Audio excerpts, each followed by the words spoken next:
The Ballad of Larner Road.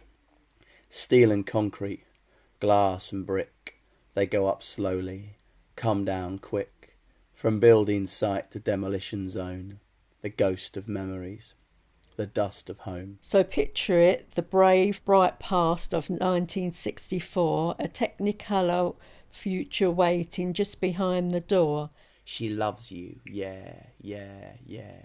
2 decades clear of war. Now shake those swinging Soho thoughts and cross the filthy Thames and track her east through smithereens adhering to her bends till Dartford in the distance signals London's dirty end. And there, just shy of Kentish lawns, beyond the city's pool, in dangerous proximity to Royal Arsenal, lies Erith's smashed Victoriana, grotty, tired and full.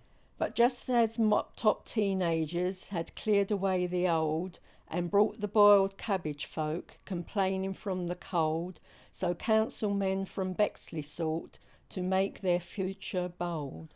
They planned a clean and modern world where cars and commerce reigned, where homes would kiss the clouds and sky and new electric trains would bring the world to Erith's streets, where everyone would gain. And by the time that Jeff Hurst III was in the German net, the thing was typed and stamped, and so the mayor's hammer met the glass of Headley Mitchell's window. Goodbye past. Forget. Steel and concrete, glass and brick, they go up slowly, come down quick, from building site to demolition zone, the ghost of memories, the dust of home. Let years like thirsty petals fall and sadly spiral down. Profumo affair, 3-day week, Black Wednesday, Gordon Brown, and 50 shades of British rain to water stain this town. And now the 15-storey blocks that loom on Larner Road are crumbling 60s sci-fi things that groan beneath their load of JSA and apathy and social service code. It's here in Sarah House that Rita scuttles round her flat.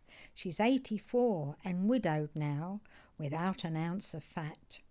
The 3-bar fire, the TV times, and flanked by photos that betray a life that peaked when men wore trousers wide as trees.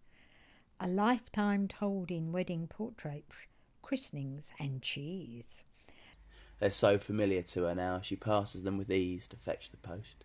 It comes so late, a winking sales pitch.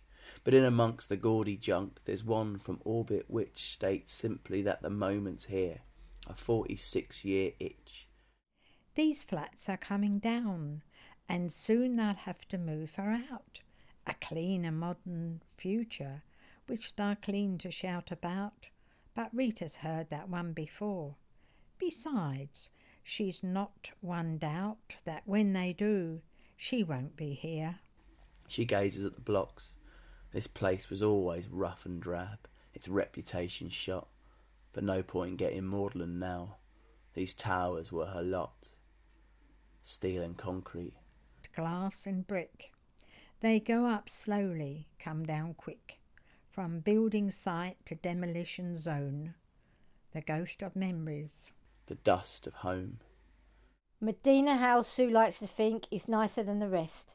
She still says things like, lovely spread, and wear your Sunday best. A glass near brimming kind of girl. She'll tell you she's been blessed. Tell anyone who wants to listen, Larner Road's all right. That drug and violence rumours can be chalked to local spite. This world's more good, that bad she tells her plump cat every night. This afternoon she's here than there, perched primly on settees, her neat and pushy patter pricked with tidy sips of tea. She's building up an army for the Diamond Jubilee. She's picturing the trestle tables, bunting, cakes and scones, with Rule Britannia proudly blasting from the gramophone. But Sue's a realist too, you know. She'll gladly make no bones that everyone should have their say. She'll cater for the young. The purpose of a day like this, of course it should be fun. A festival to show how far the residents have come. She marches to her modest flat as twilight sweetly sighs, excited by the weeks ahead and hoping for blue skies. She scarcely glances at the youths, greased palms and bloodshot eyes. But at the lift, a thought returns. She's at last summer's fair, The children peering from their flats, a sad, mistrusting stare, in darkness as the sun beats down, their televisions blare. Steel and concrete, glass and brick, they go up slowly, come down quick. From building site to demolition zone, the ghost of memories, the dust of home. So to Verona House and Dan, a grin of golden grit, he chats with Posty by the bins, then hobbles to the lift. It's rank with piss and caked on dirt, his flat's the opposite. The welcome on the tidy doormat positively beams. The neat plates on the drying rack are fresh from Stepford dreams. The three-piece suite, the Aztec trim are decked in tasteful creams and whites and offset by the black of high-tech gadgetry. You half expect some Pauline Prescott type to have his tea prepared and steaming on the side, perhaps a chilled Chablis. But Dan's not hitched. Nor planning to. His flat's his only love, a 5-year decorating plan, and he's the only gov. An antidote to endless months spent living over pubs. He ended up in Larner Road, as often is the way, where no one else would have him. He never planned to stay, but found he settled down among the layered shades of grey. And Dan's got friends from Belvedere who never come to visit. Too lofty, scared for Larner Road, they quip and snipe and diss it. He laughs along, but knows one day, the chances are he'll miss it. A stark, panoptic dream of men who studied modern art and tried to make a whole by adding tiny, clever parts. It turns out you can love a thing without a hearth or heart. Steel and concrete, glass and brick, they go up slowly, come down quick. From building site to demolition zone, the ghost of memories, the dust of home.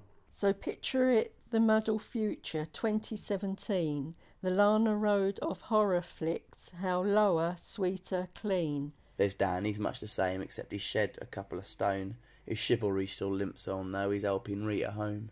They briefly pause to talk to Sue, as ever, prim and neat. A coronation bash, her latest project for the street. At Rita's flat she finds a note. It's from the housing folk. A kind of chirpy questionnaire, it gently prods and pokes. In sunny, inoffensive prose, and asks about the move. Is her life much better now? Has the place improved? And yes, it has, and sure that's helped. She's home on Larner Road.